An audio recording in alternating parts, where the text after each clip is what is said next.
Hello, YouTube Live.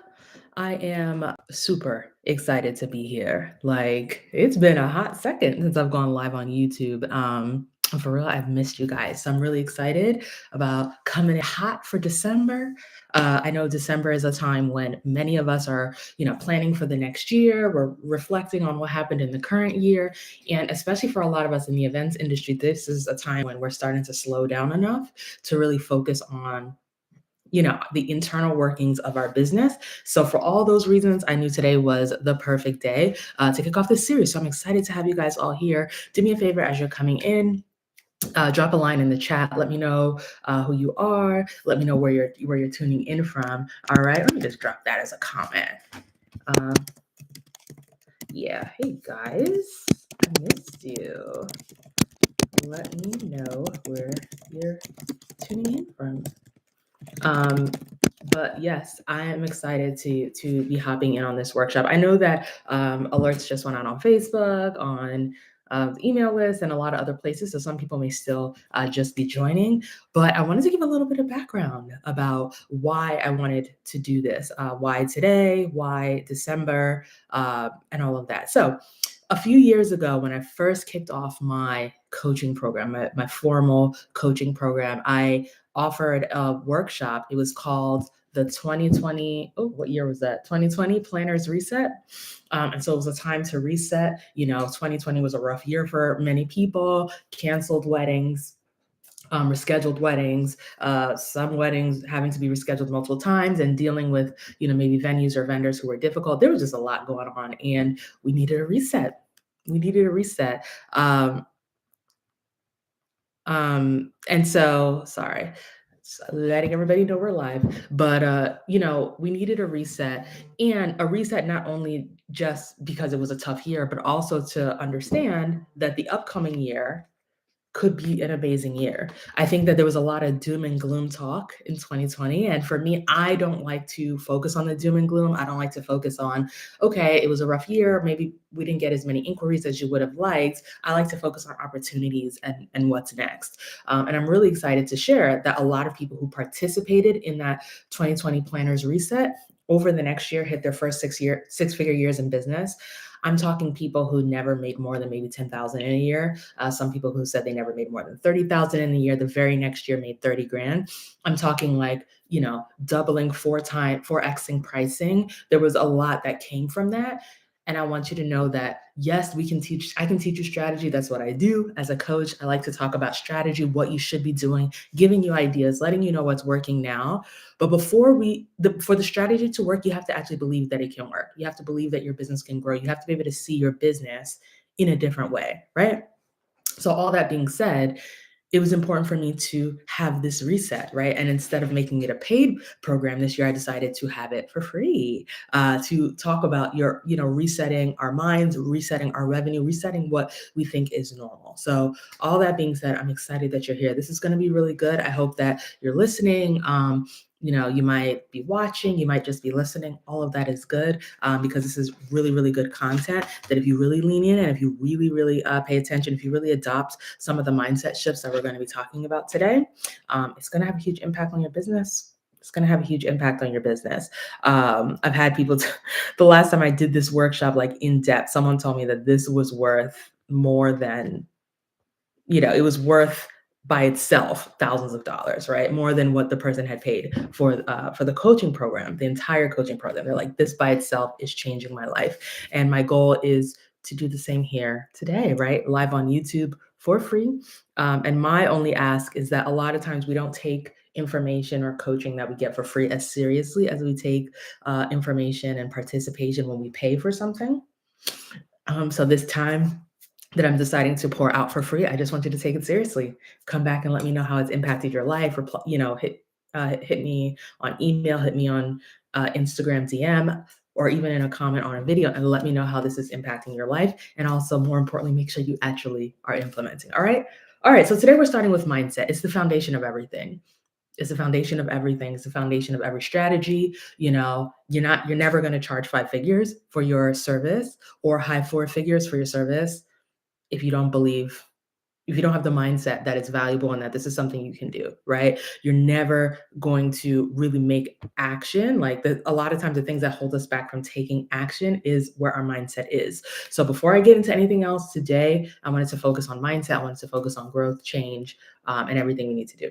So first of all, to kick off the mindset shifts for six figures, the first thing that you have to realize is that making six figures is not a lot of money, right? Making six figures is not the thing that, makes you never have to work again. Making six figures is not a ripoff.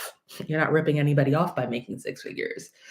The truth of the matter is that making six figures, like if you hit like the low six figures, like let's say $100,000 flat, for most people, that is the baseline of what you need to go full time in your business. For most people who especially are not married or for most people who especially are not married, you're paying rent by yourself or mortgage by yourself, like you're covering your own expenses alone, and or you're not living with your parents type of thing. For most people, you require at least $5,000 a month to live. For some people, you may be married and you're like, yeah, we spend about 10 grand a month. It's the same thing, right? Like maybe your half is 5 grand a month. um, and to pay yourself $5,000 a month after taxes and after expenses, you need to make at least six figures. I mean, 5,000 a month in a year is $60,000. So if you're paying, let's say you pay 15,000 in tax after that, and then you have like 25,000 in expenses, which may sound high until you really sit down and look at your books from past years and see how much you pay your associate planners, if you have a bookkeeper, for tools and technology, for your website, for all the different things that you have to run your business, for travel fees, right? Like all those things that you're paying for conferences, to invest in yourself, right? You may quickly realize that, hold up, wait a minute, yeah, 100K is the bare minimum, which means that six figures is not a lot. It doesn't mean you're rolling in dough. It doesn't mean that you're, suddenly wearing designer clothes every single day. You should be able to afford a few nice things, but there's, it's not a lot of money. It's not, it's actually the bare minimum. And you have to realize that in order to hit it. You have to realize that in order to hit it. If you see it as this elusive thing that's like so difficult, you won't be that person who goes from making $10,000 a year to making 100 grand a year because it's so difficult and it's so impossible, right? However, if you understand, like, this is just the bare minimum for me to be able to, um, yeah, if you understand this is just the bare minimum, this isn't, sorry, guys, I'm echoing. If you understand that this is just the bare minimum, it's not, it's not this elusive thing, it's not crazy, it's it's not it won't take you very long before you're like, "Okay, let me take my business seriously. Let me take the way I'm charging for my business seriously. Let me take the way that I'm taking care of my expenses seriously. Let me, push to get those higher end clientele," because six figures is not a lot. Like, you have to really embrace that belief and understand, like, six figures is it's not a lot, it's not impossible, it's not strange, right? And you also have to surround yourself with people that also feel the same way and have already achieved that because they'll tell you that. I can tell you that. My first six-figure year in business, I was still in my day job. And while it was great, and I was paying myself, I wasn't squandering the six figures. It was great to set myself up to go full time, which I went full time maybe a couple years later. And in that meantime, to be able to pay down, different kinds of debt, like mortgage debt, different things like that, to move myself forward, to put myself in a comfortable place. I want you to know that paying yourself $5,000 a month is not, it's not too much, right? And so the difference between you getting from a place where you feel like you're pinching pennies and your business isn't paying you anything, or maybe you may even be running your business at a loss right now. The difference from you getting from there to getting to a place where you're actually profitable is understanding this. That six figures is not a lot, it's not too much, right? Now, number two, the second mindset shift that I want you to really adopt is that your day job, if you have one or if you had one in the past, is not more valuable than what you do in your business right now. Your day job as an accountant is not more valuable than your business as a wedding planner. Your day job as an engineer is not more valuable than your career as a DJ, right? As a matter of fact, I don't care what you're making in your day job, even if you're making six figures in your day job, I want you to know that you do have the capacity to match that in your business if you take it seriously, right? And if you streamline enough that you can grow your business to the point that you can go full time. So it's not more valuable. If anything, this is your baby. Your business is your baby, right? So you should value it. It's important. And people who are hiring you take what you do seriously. That's why they're paying you for it, right? So as a DJ, let's say you're spending $2,500, like you're charging $2,500 to DJ, that's a sizable amount of money, right? That someone is paying you for, maybe somewhere anywhere between 4 to 8 hours of work. That's very valuable, right? And I want you to know that when you see it as valuable, you'll take your own business more seriously, right? To attract more of those sorts of people to invest in your business. One thing that I've noticed over the years, uh, you know, we're revamping all of our coaching programs. I'll share more about that later in the week. But one thing that I've always asked people when they apply to work with us, and the reason I mentioned that we're revamping is that we're no longer having applications. We're allowing you to self-select into what you want to work in. We're simplifying the process instead of applying. Um, but I've always asked people when they apply to work with us. I usually also ask people before any of our big live events because I want to get to know you. Share your biggest accomplishments with me. Let me know, what are your accomplishments? What are the things that you're proud of?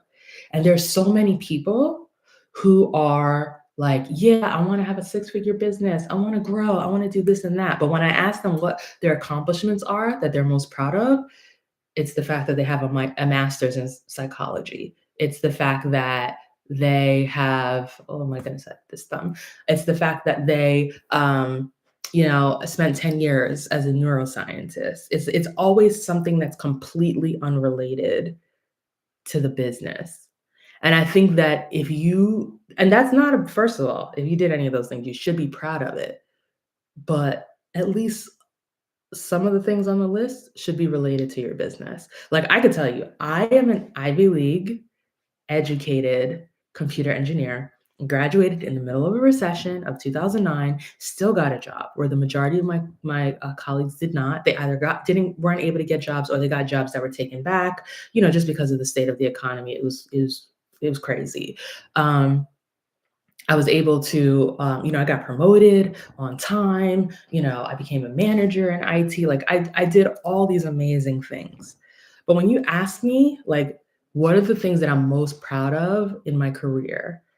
I would say I'm proud of becoming a public speaker in the wedding industry, because that shows that I've gotten to a place where my peers are requesting to hear what I have to say. Most of my speaking engagements, the vast majority of them actually, maybe all to this point, now that I really think about it, have been requests. Like, people have come to me and said, "We want you to speak," right? There are only one or two places with all the places I've spoken where I've applied, right? And in those places, they require an application, right?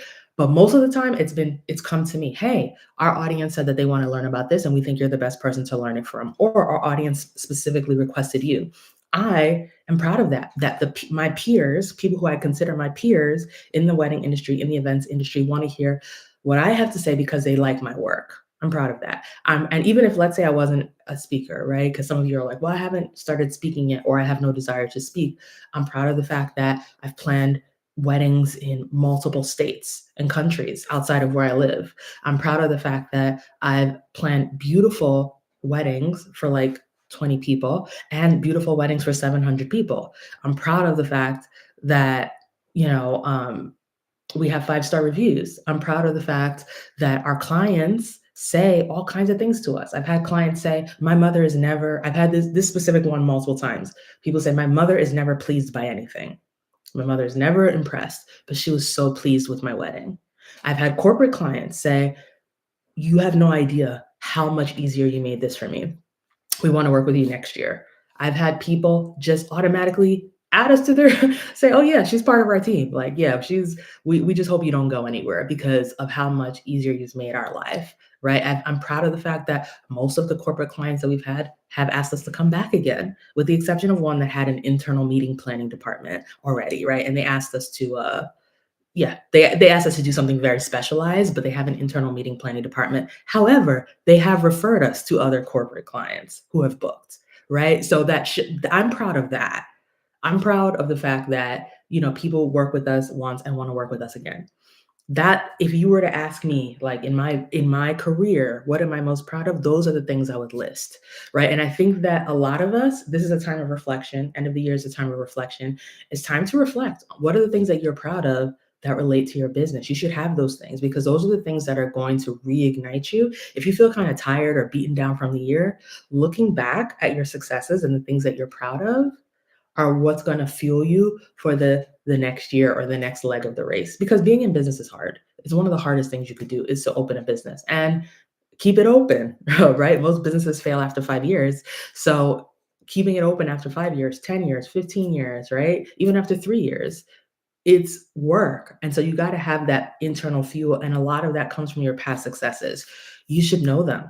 As a matter of fact, my homework for you tonight is to write down a list of at least three things that you're proud of in your career as it relates to your business. What are three things you're proud of?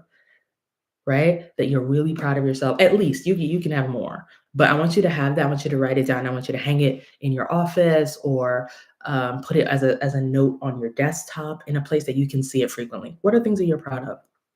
Not just this year, over the span of your career, but the more recent, the better. Press features. I mean, there's so many things that you could be proud of, right? If you won local awards or even national awards for your business, what are things you're proud of? Those are the things that are going to give you the fuel that you need moving forward, right? So, number one, six figures is not a lot of money. It's not. Making six figures in your business is not a lot of money because revenue is not the same as what you pay yourself, right? A 50% profit margin is actually considered pretty high. Like being able to pay yourself even 50% of what you made is considered pretty high, right? So let's start with that. Number two, your day job is not more valuable than what you do in your business. You got to find all the ways that you brought value to your clients' lives and remind yourself of that so you can find value in your business and see it as equally valuable. Right? That's what's going to come into a lot of strategies. Some of the things we're going to even talk about tomorrow when we get into the six-figure CEO schedule.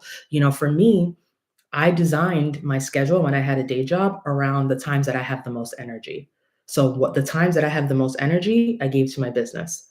And the times that I had moderate energy, I gave to my day job, right? Because my, you know, the best way I can put this is that, in my opinion, corporate America is built for average people, right? And that's not a bad thing, but average effort can get you pretty far in corporate America, right? As long as you are diligent, you're organized, you do what you got to do on time. So, but building a business requires excellence, and in most cases, it requires excellent effort. So I wanted to give my most creative juices and all of that to my business. And then I didn't give nothing. Like I said, I got promoted. Let's just say people weren't necessarily happy when I decided to leave. Like, I did a good job in my job. However, I made sure that I was giving my business my best. And that was how I was, again, able to pay myself, making six figures part-time, able to pay myself a good salary, still getting featured in the press, still having people, when I told them I had a day job, be shocked. Like, how can you do this while having a day job? It is because of the type of energy I was giving to each. So we'll get more into that tomorrow. But all of that comes from realizing that in my mind, my business was a higher priority than my job, even though I was giving my job more time because I had 8 hours, right, of work. I was giving my job more time, but I was giving my business better energy, right? And so I think that for me, it's like my day job is not more important than what I do in my business, and you have to reconcile that, right? The third thing is that your business is not a charity. Your business is not a charity. You cannot open your primary goal of any business is for you to make money. If you are not making money in your business, you're not meeting the objective of running a business, right? However, the primary goal of a charity is to alleviate some sort of cause, right? Giving to the homeless, saving the whales, like that. The primary cause of the charity is external, on like making sure that you're solving something. Now, a business should be solving a problem in exchange for money, right? But it should be profitable, because otherwise, if your business isn't making money, it fails. That's why businesses close all the time, because a lot of businesses forget about the making money part, right? If you want to be one of the few businesses that makes it beyond 5 years, beyond 10 years, even beyond 20 years, you got to make money. And that you have to do that consistently, not just once, right? Not just in the 19th year. You got to do that consistently. So your business is not a charity. What makes great philanthropists are people who make money and then give that money away, right? So your Bill Gates, your Melinda Gates, your like people make money and then they give it away. And welcome, I see a bunch of people just joined. Please let me know where you're tuning in from in the comments. But we're on number three. Your business is not a charity, right? Your business is a business. It is a for-profit business, which means you should be making profit, not only just covering your expenses. You're not just covering your business expenses, but you should have enough to pay yourself. And at a certain point, you should actually be making an actual profit as well and have an actual savings accounts. Like these are growth steps that you want to take, right? We're going to talk a little bit more about those last two on day 3, I believe, of this workshop. But your business is not a charity. And what that means is that your whole goal can't be to be affordable or to help people with budgets of $10,000, right? Like your goal is to make money and to make sure that you're covering your business expenses and then you have an adequate amount to pay yourself and to pay your assistants and pay your team and pay your bookkeeper and whatever else you have to maintain your business, right? This is like a crucial one that you have to keep in mind. There's so many people who are like, "Well, I just want to be affordable. I just want to be accessible." But my question to those people, right, is do you feel that your clients appreciate the fact that you were affordable and accessible? Or do you feel like they took it for granted and in some cases were even disrespectful to you for it? Again, like that's something that you have to reflect for yourself.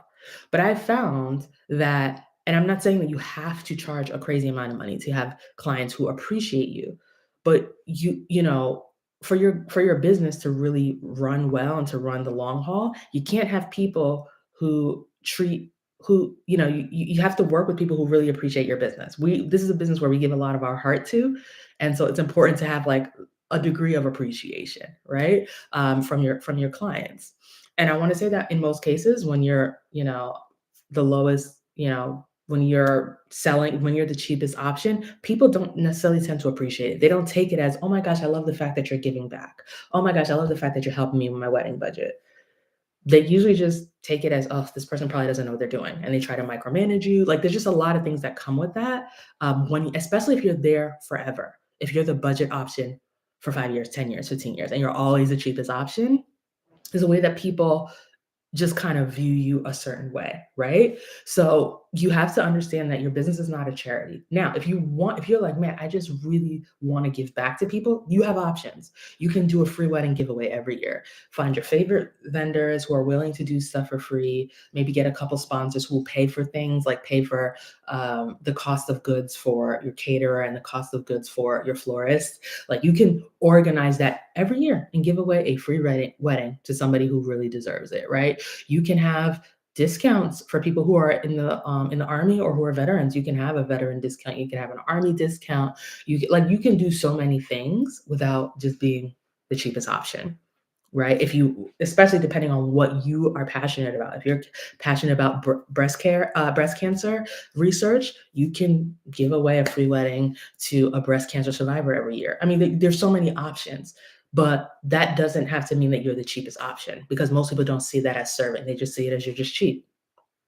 The last thing I want to say, which is really tied to what I just said, is that there's the model for making money as an affordable business is totally different from the model of making money as a luxury business, right?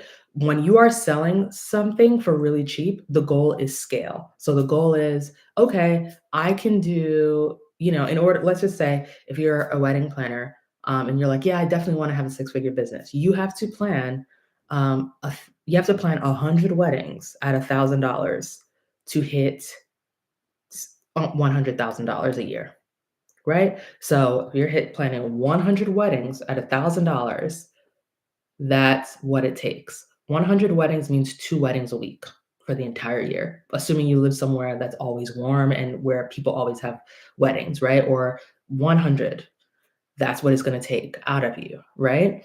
Um, Now, The reason I would not advise that for anybody is that in most cases you can't do it alone. So paying an assistant 100 times out of that $1,000 is not gonna leave you with a whole lot, to be honest, besides the fact that you're gonna be burned out. So let's just start with that. That's what it takes. However, if you are charging $10,000, you need 10 people at $10,000 to hit $100,000 a year, right? When you are giving services, when you're giving of yourself, it is kind of difficult, honestly, to scale at the cheapest price. Now, if you see your business as a side hustle, as a forever side hustle, you can do that. And it's just something you just do for fun, and you just want to make a little change and pay yourself an extra $500 a month or whatever, like you can do that. But if you want to grow, it is difficult to do that being the cheapest option. You have to be viewed as one of the best. When I work with people, I say you gotta be viewed as like top maybe 20% of your market, if not the top 10. That's what it takes, right? And so most of us are going for high end, at a minimum, at least, sorry about that, got a call. At a minimum, we're going for like mid-range budget, but mid-range, high-end luxury is what we need to target in order to grow our business, not being the cheapest option, right? Because again, the affordable versus luxury model is totally different. Selling there's the Eventbrites, right? Eventbrite is a great option of a more affordable, accessible option, right? Like if you host an event on Eventbrite, it doesn't cost a whole lot. However, if you go and purchase, excuse me, a sophisticated event registration platform like a Cvent, for instance, which is probably the gold star, you're going to be investing thousands of dollars in a license for that. Right now, you get a whole lot more, but they also don't need as many clients as Eventbrite. Almost everybody uses Eventbrite. Churches use Eventbrite. Random people use Eventbrite. Like people use it. It's kind of like the affordable option versus the gold star. And I think that is something to keep in mind, that we are going for at least mid-range, if not high-end and luxury to build our businesses. That's what's required, especially as service-based, because we're not, Eventbrite can do that because there's like no support. Eventbrite has almost no support. It's just you just log in, you type some stuff, you kind of manage yourself with that. So there's not support, there's not labor. But with the Cvents, you get an account manager. There's like all this other stuff that comes with it, right? Which drives the cost. And for all of us, very few of us have services that are self-service that we have available for our clients. We are doing something. We're putting our time and our effort. And a lot of times we're putting in a lot of time and effort because not only are we doing the work, we got to teach the client why we're doing it and what's happening and bring them along and have meetings and, slow down so they can it's a lot.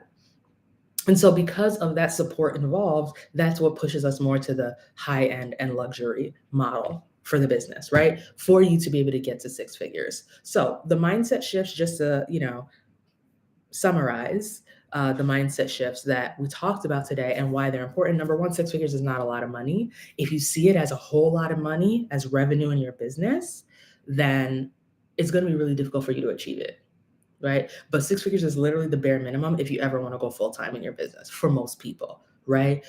So let's start with that. And for when I've had clients who've like really embraced this, usually that mindset shift by itself, not by itself, but among others, was one of the major things that like opened up their minds to then have six figures really in the next year. The second one is that your day job is not more valuable than what you do in your business. If anything, your business should be more valuable. Your business should get you better energy, even if you're spending more time in your day job than your business. It's not about how much time, it's about the quality of the time and what you're doing with it, right? So what you are doing as a DJ, as a wedding planner, as a florist, it is just as important as what you do in your day job. You should be just as proud of it. As a recap for those who just joined, your homework for tonight is to write a list of at least 3 things that you've done in your career or in your business that you are proud of. Awards, accolades, feedback you got from clients or from other attendees, like at least 3 things. And you need to write it and put it in a place where you can see your desktop, put it on your desktop, hang it on the wall on a sticky note, do something with it, right? The next thing is that your business is not a charity. It is there to generate profits, which means you should have money to pay yourself. And eventually you should have a little bit of savings and you should have an actual profit like set aside from your business, right? Now, at the minimum, you should be able to pay yourself, and eventually you should get to the point where you're making profit draws, and you also where you're making profit draws and you also have savings, right? We'll talk more about that on day 3. And the last thing is that we're going for the high end and luxury model, not the affordable model, right? And the reason is because we are putting in time, effort, and care. We're not just kind of popping out DIY solutions for our clients. And so in order to cover the service and everything that we're doing, you need to go for that. For anybody here who feels like you barely covered your expenses this year, or if you ran your business at a deficit, that's the reason, because you were billing super affordably while giving so much more. So with all that said, I'm really excited. I wanted to get through this in 30 minutes, and it's been 30 minutes and 18 seconds. So I'm going to stay on for another, let's say, 1 minute. If you have any questions, if you're watching live and you have any questions about anything that you learned today, or if there was anything that stuck out to you, right, as you were going along, I want to see it in the chat because I want to chat with you live. Of course, for those of you who are watching the replay, you can still chat, like leave your comments, because we reply to every comment on this YouTube channel. So I'll come right back. We'll comment on it later when we see it. But those are some things to keep in mind. All right. So in the meantime, I'm going to share the takeaways. All right. Let's see.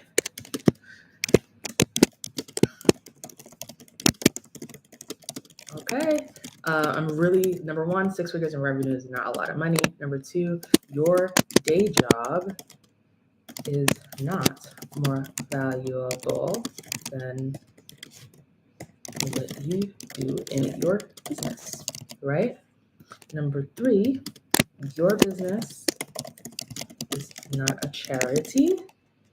And number 4, we are going, all right, I don't see any questions.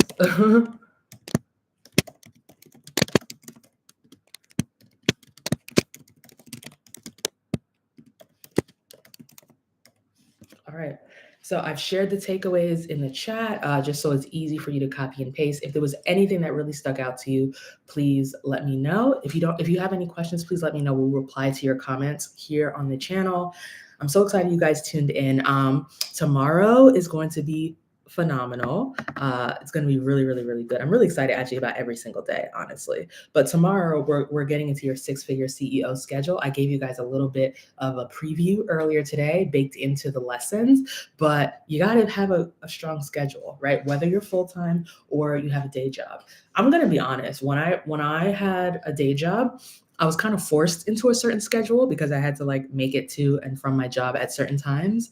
And when I first went full-time in business, I struggled a bit to come up with a schedule that kept me as productive, because it was just like, so everything was just so open, right? So I do want to talk tomorrow on both sides, what it looks like to have a CEO schedule that really produces as a part-time,